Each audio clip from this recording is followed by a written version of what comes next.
For 32 years, I worked in the field of law enforcement, a dream of mine since I was a little boy. Of those 3 decades, I worked 15 as a homicide detective. I've seen things you couldn't fathom. The world is truly a messed up place. I have 2 reasons that I didn't completely lose my mind: my wife, Raven, and her son, Hunter.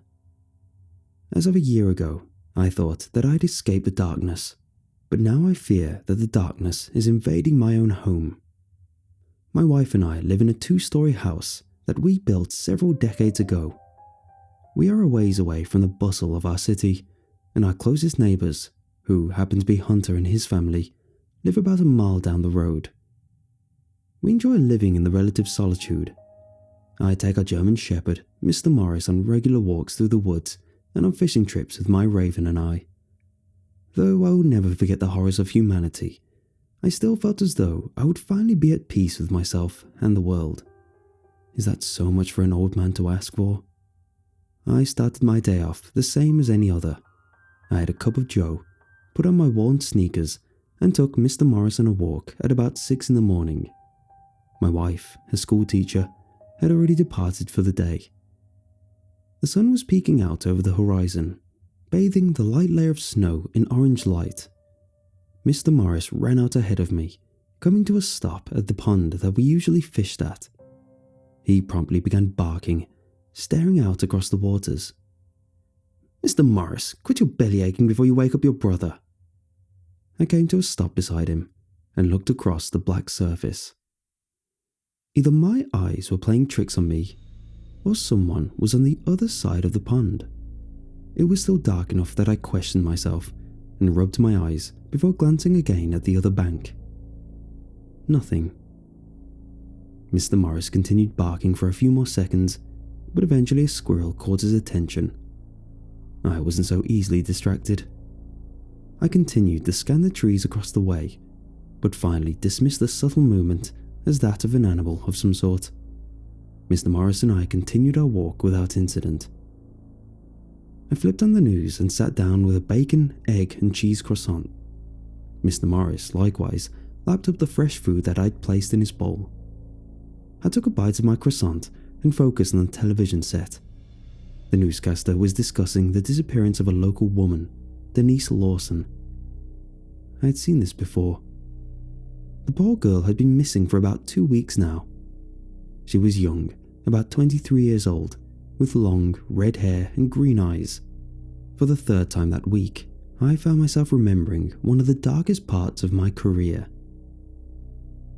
The disappearances had begun about a decade ago. 6 girls, aged 21 to 24, had mysteriously disappeared over the span of about 2 years.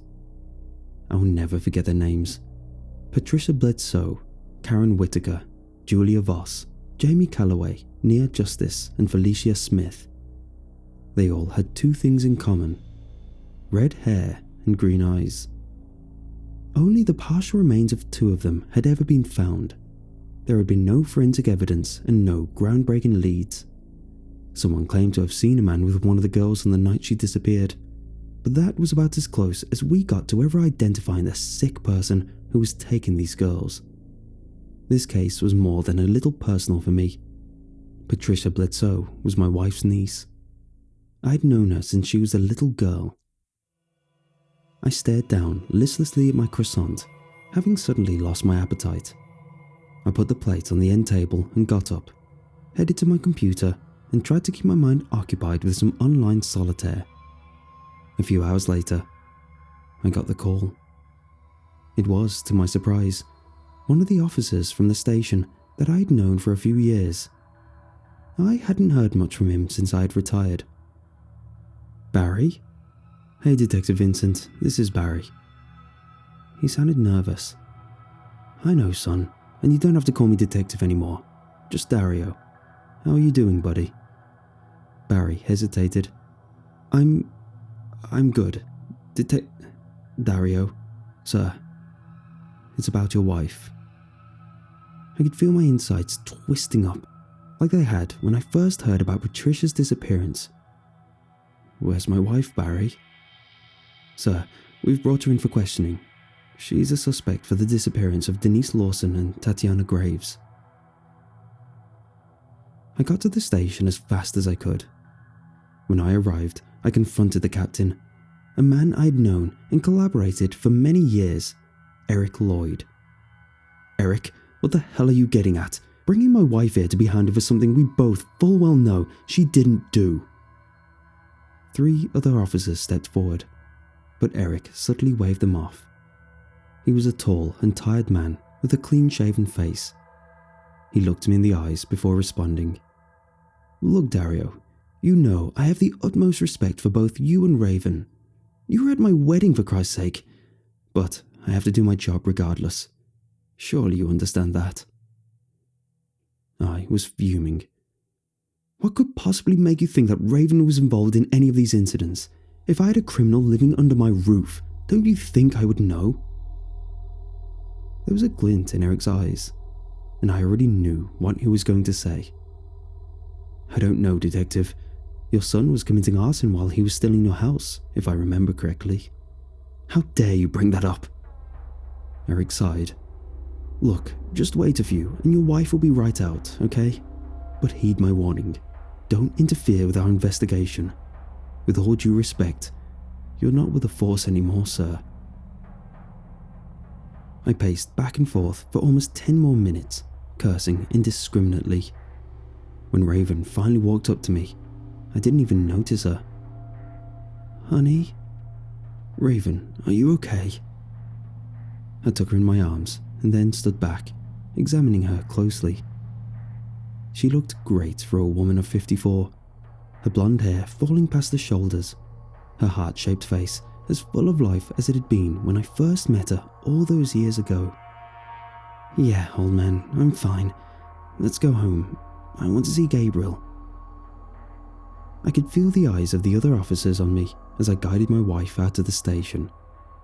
We decided that she could pick her car up from school when I dropped her off the next day. Then, of course, the conversation immediately turned to why she had been brought to the station in the first place. Eric picked me up because, well, it hurts to say this, but apparently I was one of the last people seen with Tatiana Graves before she went missing. Who is she? You've never told me about any friends with that name. Raven sighed and looked out of the passenger window. Tatiana was a former student of mine. She graduated a few years ago, but when I had drinks with Miriam a few nights ago, we happened to run into her. We had a good old time. Nothing seemed to be bothering her. Eric's always been trigger happy, I muttered through gritted teeth. When I see him in town again, I'll be sure to give him a piece of my... No, Dario, it's fine. Eric is just doing his job. He and the other officers were very polite during the interview. They don't mean us any harm. I was still aggravated about the whole situation, but I was happy to see that my wife was okay. I pulled up to our son's house, and we were greeted at the door by his wife, Ellie, and their 3-year-old, Gabriel. Hunter was still at work, but Ellie kept us entertained. After about an hour or so, though, I wanted to go and check on Mr. Morris. Ellie volunteered to drop Raven off after Hunter got back from work, so I went back to the house alone. Mr. Morris was waiting for me in the yard. I scratched him behind his ears, and we both went inside. Curious, and with no time to kill, I set my eyes on the computer again. Sure, I was retired, but I still felt a sort of personal obligation to figure this out. I had sworn to myself long ago that I would be the one to catch this sicko. I searched Tatiana Graves' name. When her image popped up, I groaned, shaking my head. She bore a damn good resemblance to Patricia, as did all of the others who had vanished before her. It hurt to look at her for too long. I scrolled down to read more info about her disappearance. She was 21, having graduated from the school that my wife taught at 3 years ago. Besides that, nothing else was really known about her. There was nothing said about her hobbies or occupation. I scrolled down to the comment section, wondering if anyone might post anything more in depth. The first comment I saw read, "Whore, she got what she deserved." Shaking my head, I proceeded with the next two, which consisted of wishes and prayers for her family. The comment after that was by another woman who mentioned her getting around. Either these women were horrible, horrible trolls, or Tatiana had built a sort of reputation for herself. I was done with this regardless. It was time for a walk. The air was as frigid as I wanted to be towards Eric the next time I saw his sorry ass. I trudged along behind Mr. Morris, who stopped to pee on every tree before we came to the pond again. I remember the strange movement that I had seen earlier that day and decided to investigate. I made my way to the other side of the pond, which was, quite honestly, a rarity. I intended to look for footprints, but the light snow had already melted. Still, I investigated the area and came to a quick conclusion. Someone had most definitely been here. A piece of black plastic, as though from a trash bag, had caught onto a hanging branch. It hadn't faded in the sun, nor was it dirty from prolonged exposure. I reached up and fingered it curiously, then looked around. Mr. Morris was lying on the ground, chewing on something. "Hey, spit it out, you scoundrel." Mr. Morris looked up at me guiltily. I could see something gold glinting in his mouth. I knelt down and pulled it out, staring at it in disbelief. It was a bracelet. What the? I'd never seen it before. Raven definitely didn't own one like it. I investigated the area further, but found nothing else out of the ordinary. I decided to head further out into the property. If someone was trespassing here, they had chosen the wrong day to do it. I had my pistol in a holster on my waist, as per usual. I kept one hand on it as Mr. Morris and I pressed on. I hadn't been on this side of the pond in a while. The area was heavily wooded, and I honestly had no reason to ever come this far. My son, Hunter, however, was another story. When he was going through his pyromania phase, he had been out here burning whatever he could get his hands on a regular basis. In the days before that, we'd built him a treehouse on a tree that he had picked out when he was 6 years old. That same old treehouse was still somehow in one piece, though the rickety ladder that he had once used was another story entirely. I paused, my breath rising in front of me as I surveyed the scene before me. There was an indent in the grass and soil down below, indicating that the old ladder had been laying on the ground for quite some time recently. Now, however, it was leaned up against the tree, leading up to the treehouse. I could feel a chill that had nothing to do with the cold. I looked down at the bracelet, then up at the treehouse. Someone had recently climbed up there, and I suspected they were still there. Mr. Morris sat and watched me as I slowly approached the ladder. I put one hand on it, staring up at the old wooden treehouse. "My name is Dario Vincent, and if anyone is up there, you have trespassed on my property. Come out now and I won't get the proper authorities involved." Silence. The wind blew, fluttering my jacket and hood. I kept my eyes on the little windows of the treehouse, searching for any movement. Nothing.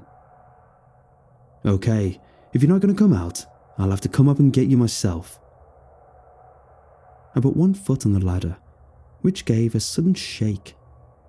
I should have known I was going to regret the cheeseburger from the other day. I began slowly ascending the ladder, which quivered perilously with every rung I reached. I held the bracelet tight in my hand as I climbed, determined to get to the bottom of this. There was a good chance that whoever was in the treehouse was part of this whole thing.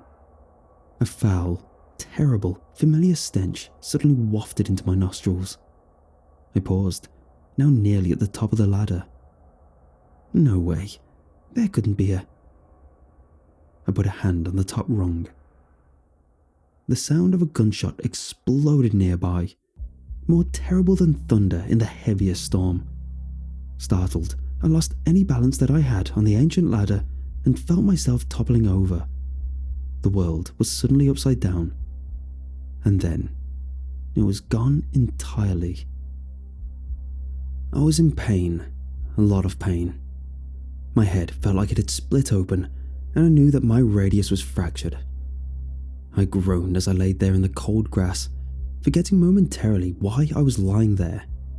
Then I opened my eyes. Hunter was leaning over me, an old dirty red cap on his head, his brown eyes wide. "Hey Pa, you okay?" I don't think so. Help me stand up, son." I offered him my non-fractured arm and he pulled me to my feet. "What the hell just happened?" "You were up on the ladder, so I guess you didn't see it. There was a cougar sneaking up on Mr. Morris. I tried to kill it, but missed my shot." I glanced down at Mr. Morris, whose chocolate eyes were fixed on me. "How'd you find us?" "I heard you yelling. I was wondering who you were talking to." "The treehouse, Hunter. We have to get to the tree." "Pa, you have blood running down your face. Let's get you to the doctor. What are you so interested in up there anyway?" I glanced back up at the wooden house that I'd built so many years ago. "I'll tell you later."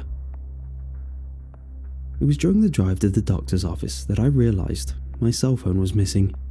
Had it fallen out of my pocket by the treehouse? "Hey buddy, do you remember seeing my phone in the grass back there?" Hunter kept his eyes on the road as he drove. "Nah, Pa, I don't think so. Why, is it missing?" "Yeah, you have yours?" He shook his head. "Left it back at my house. We can call Ma and Ellie from the doctor's office." It wasn't Raven who I was intending to call. We returned a couple of hours later. I was stitched up and wore a sling in my left arm. Hunter dropped me off at home, where I knew I was going to be in trouble.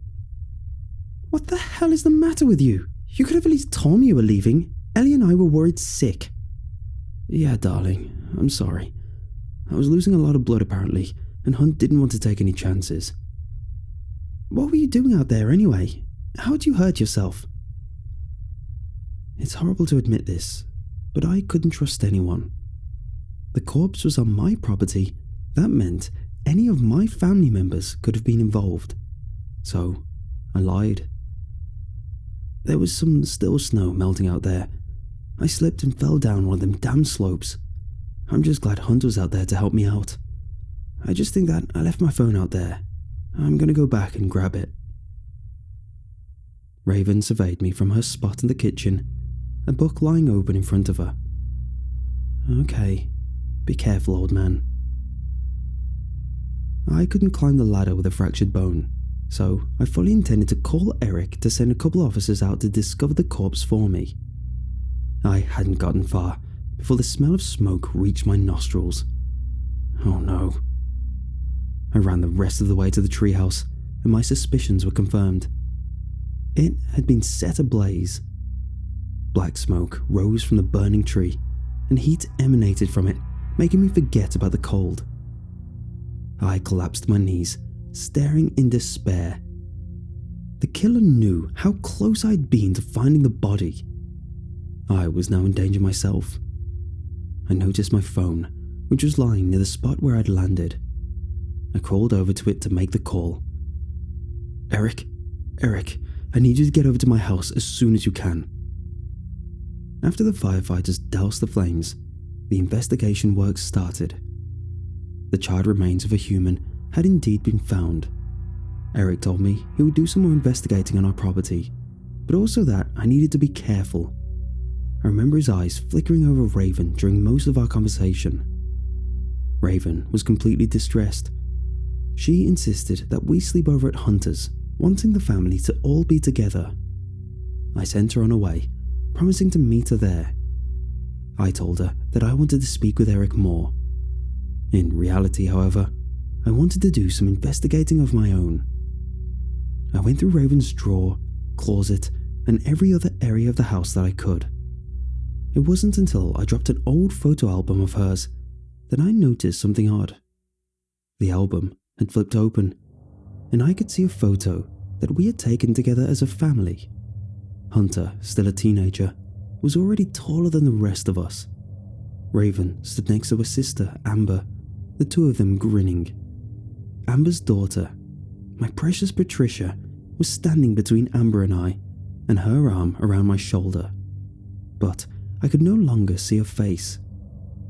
Someone had used a cutting device of some sort to crudely scratch it up, rendering her unidentifiable. I flipped to the next page and found that the same had been done on another picture of Patricia.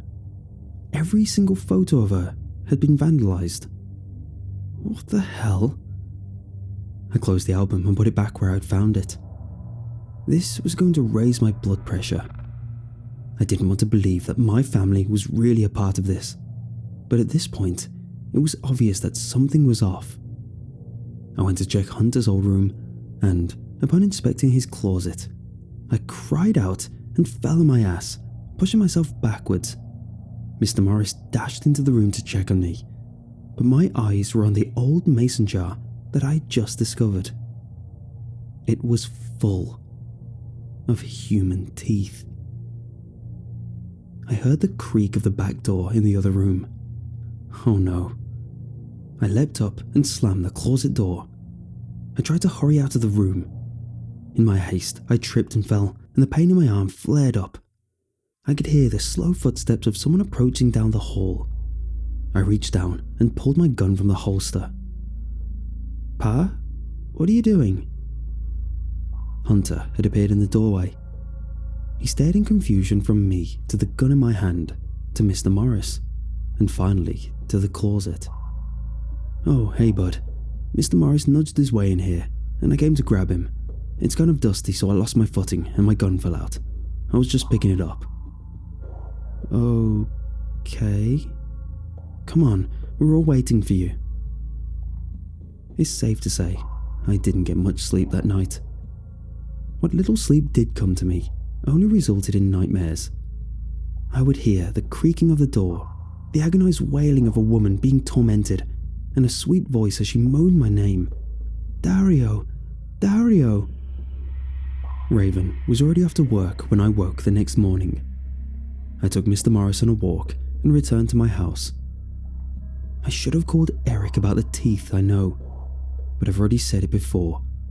This case is personal, and I had a promise to keep for myself. I knew that the investigation of the property would soon extend to my own home, so I had to work quickly. I made my way back to Hunter's old room and quickly inspected the closet. I felt my soul drop out of my body. The teeth were gone. I went back over to the place where the photo album had been stashed and discovered that it too was gone. One thing, however, had been left behind. Whoever had been in the house must have been in a hurry and forgot it lying on the bed. A little black book that looked to be a diary. I picked it up and thumbed through it.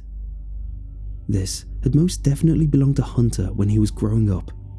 He had drawn pictures, wrote stories, and just discussed little things like his old man teaching him how to shoot or swimming in the lake with his cousin Patricia.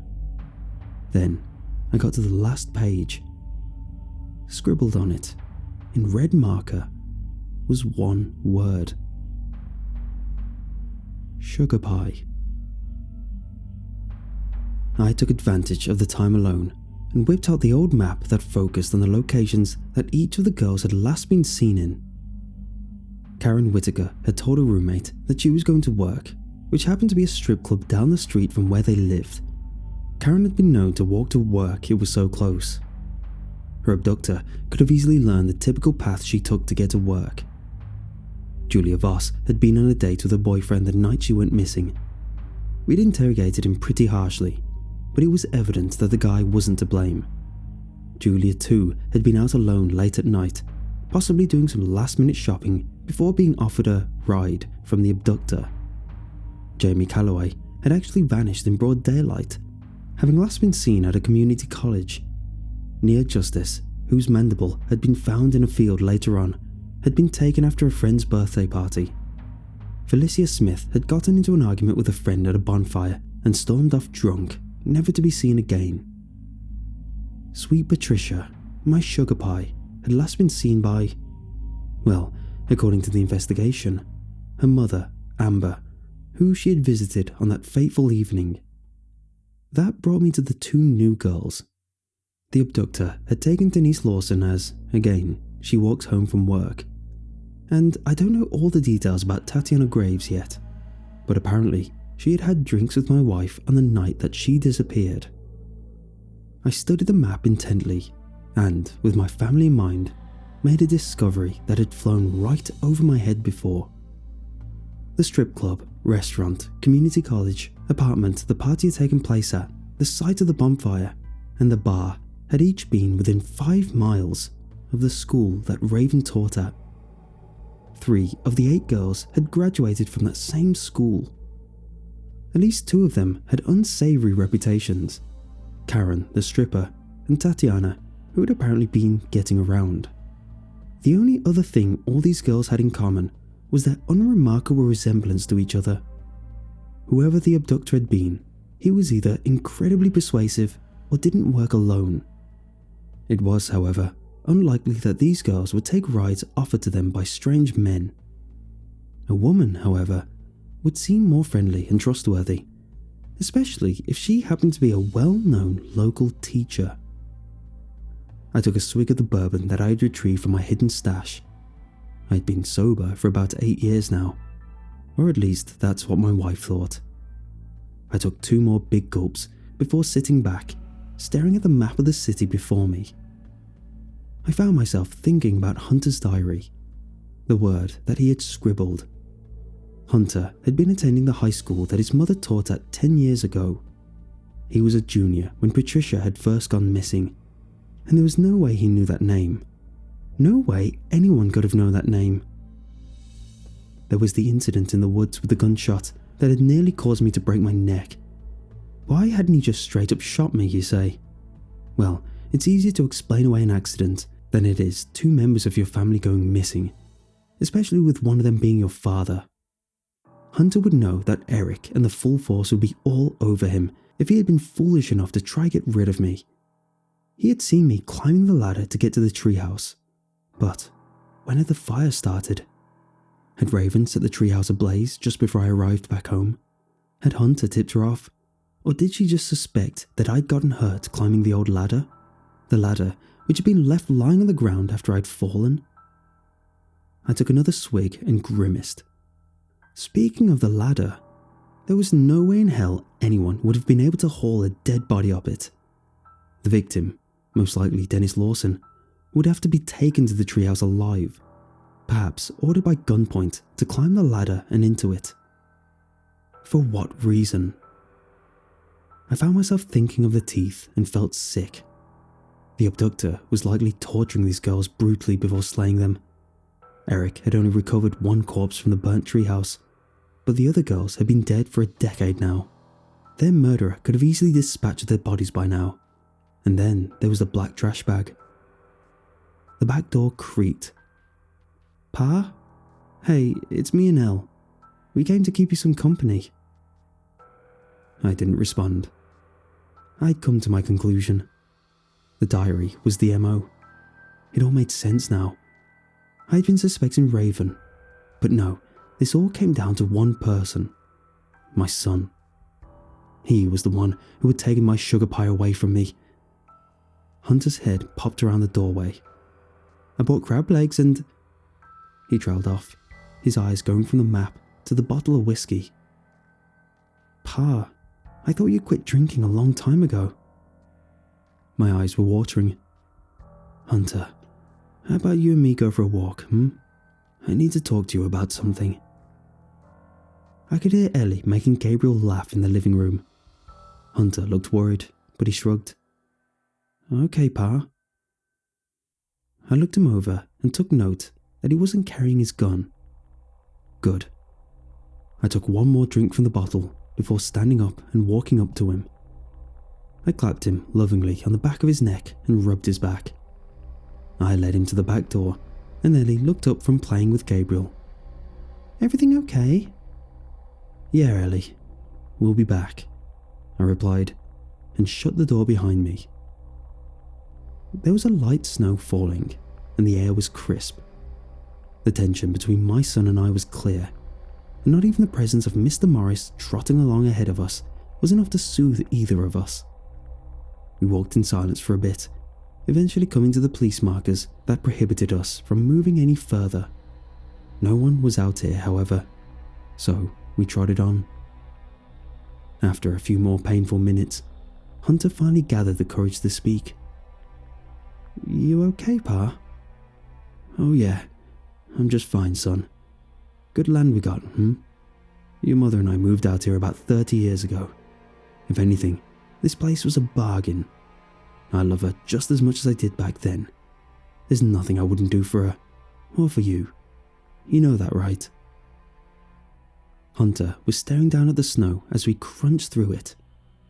"Of course, Pa. What are you getting at? You want to tell me something?" The son of a... He had the audacity? "No, Hunt. I think it's you who has something to say. Speak up now, boy." I had my hand on my pistol now.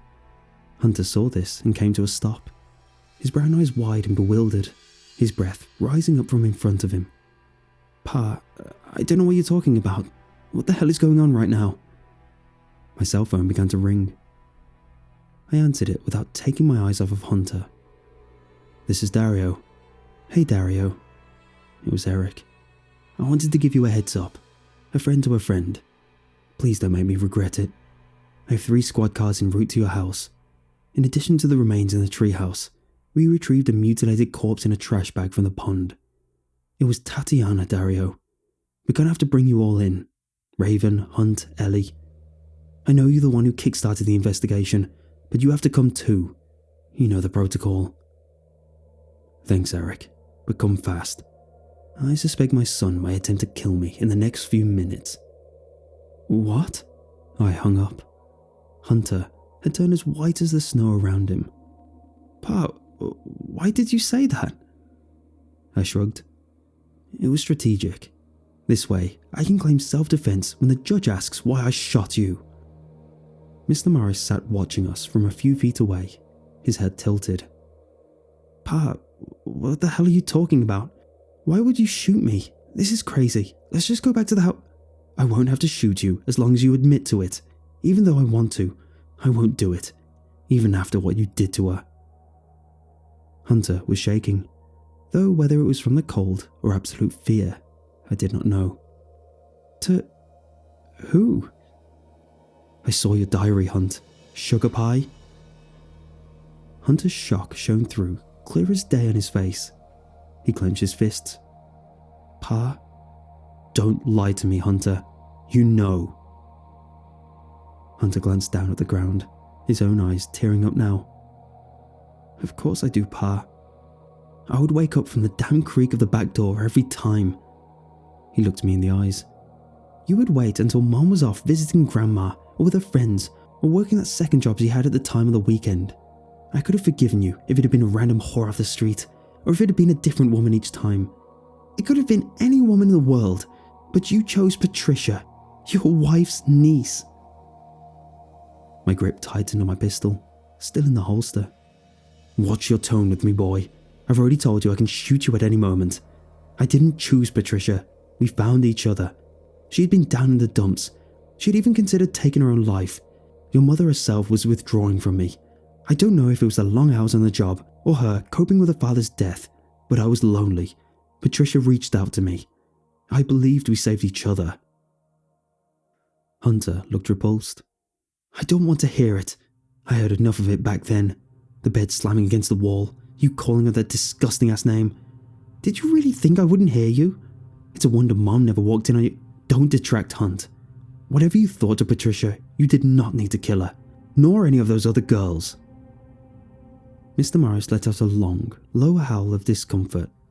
Hunter looked incredulous. "Is that what this is about?" "Pa, I love you, but I never forgave you. I will never forgive you for what you did to Patricia and to Ma. But murder? Who do you think I am?" I whipped my gun out of the holster. "Don't lie to me. The teeth, the diary." "What teeth? And despite what I saw, I never wrote about you and her. Hearing it was bad enough. Why would I put it into words?" I heard Raven's far-off voice in the distance. "Dario?" Dario, what are you doing?" Her yelling made me momentarily spin around. That gave Hunter enough time to charge me. He tackled me and we both went down to the ground. He was bigger and stronger than me, and I was fighting with one arm, but I was possessed with a fury greater than any in hell. My own son had been the one who had taken her life and the lives of the other girls, simply because they resembled her, and all while living under my roof. He was truly a psychopath. My burning desire for justice kept my grip tight on the Glock, but Hunter was persistent. Mr. Morris was going crazy, as was my wife, who was running over towards us. Then, the gun went off. Hunter was still atop of me. His eyes widened, as did mine. I could feel a heavy, warm wetness down around my midsection. Hunter stared at me in shock, then muttered, "Pa?" He toppled over off of me as his mother screamed. I pushed myself up, looking at the gunshot wound in my son's gut. Despite everything, the sight of my baby boy bleeding out rendered me speechless. I looked at my gun in absolute disgust and hurled it across the way. I then pushed my hand down on the wound, applying pressure. "Hunter, son, I'm so sorry." Raven finally made it over to us and fell to her knees beside our boy as well. Hunter was bleeding from his mouth now. He looked up at us, gave a shudder, and then he was gone. Mr. Morris continued barking, and Raven and I remained there with our son until Barry and the other officers arrived. Next came a long interviewing process. I told Eric that Hunter had been watching me after I discovered the first corpse in the treehouse. I told him about the teeth, the diary, and the photo album. When asked why he may have wanted to kill his own cousin 10 years previously, I must admit, I'm a coward, and I didn't own up to my own sins. I didn't tell him I had an affair with Patricia. My wife had just lost a son. Why would I lay that heavy burden on her now?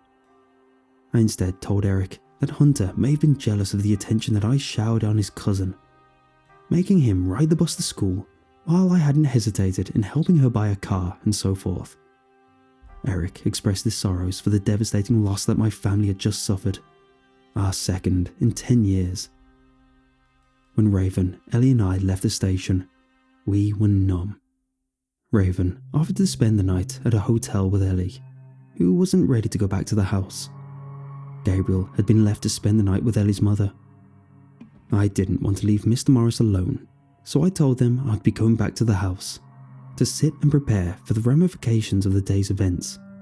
Ellie went up to the hotel room, but Raven stayed with me at the truck. "Dario, I don't know what to say. I don't blame you. If what you say is true, then Hunter... Oh, I wish he was still here. But you had to defend yourself. Don't talk about it.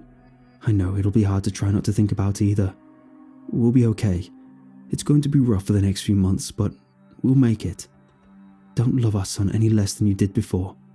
Nobody is perfect." Raven met my eyes and gave me a sad smile. "I love you. I love you." We kissed and she stepped back, looking down at the ground. The snow drifted softly around her. "All right, drive carefully. I'll see you tomorrow, sugar pie." She turned to walk away, and I stared dumbly at the back of her head. "Wait, honey, what was that?" Raven stopped and turned back. "Huh? Oh, I said I'll see you tomorrow." We stared at each other for a few seconds, and then she turned and walked away. I sat there in the truck for a long time after that. The world is truly a messed up place.